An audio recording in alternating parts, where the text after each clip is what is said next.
Pop quiz, who is the oldest mutant in Marvel canon? Now, if you said Apocalypse, I wouldn't blame you, but you'd be wrong. See, he's just more well-known and as a character loves to perpetuate that whole progenitor of the species idea. Canonically, the Marvel world's first mutant is Selene, and we'll talk about how she's gonna frustrate your opponents and the metagame in just a bit. But first, who is Selene? Mommy! In the comics, Selene Gallio was born in 15,000 BC, making her the first human mutant in the world. Heck, when she was born, her tribe's elders recognized her for what she was and commanded the entire tribe, including her own mother, to sacrifice their lives to feed her. You see, she's a mutant with the ability to drain the life force of other human beings into herself, turning her victims into dust if she drains them entirely. This mutant power essentially makes Selene immortal and keeps her youthful. A psychic vampire, as it were. She also has telekinetic and telepathic powers, and on top of that, Selene is also a powerful sorceress, using magic to make her even more formidable. Throughout history, she's been worshipped as a goddess, she became the Black Queen of the Hellfire Club, and she's clashed with the X-Men many times.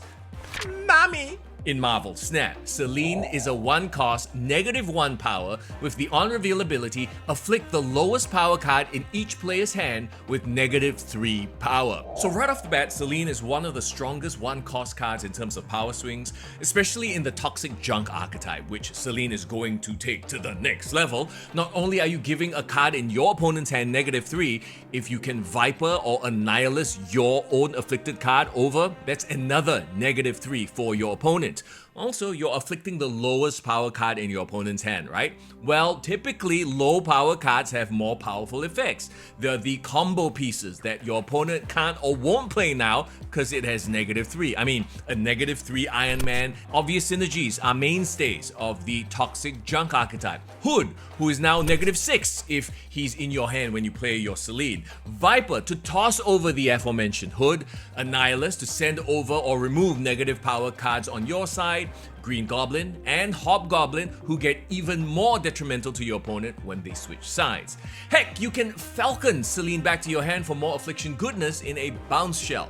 You know, something like this is probably where I'll try her out first. Selene also fits in an Affliction High Evo shell, discounting your Abomination. She will be draw dependent though, so if you don't draw the right combo cards with her, or if you draw her on 6, she's gonna be way less effective. Now, we'll talk about the counters in a bit, but she's Series 5, so that's 6,000 tokens, or you could try your luck with Spotlight Caches, which, hey, it's a pretty solid one this week. The recently buffed Ebony Blade makes Black Knight a good card to get, and Iron Lad's always a good value card if you don't already have him.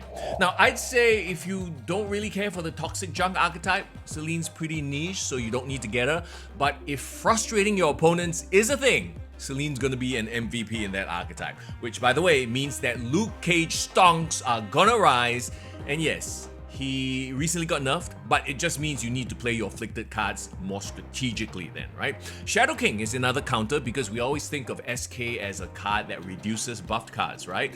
Well, setting cards to their original base power also means getting rid of negative affliction. So, how hyped are you for Mommy? Let me know in the comments. In the meantime,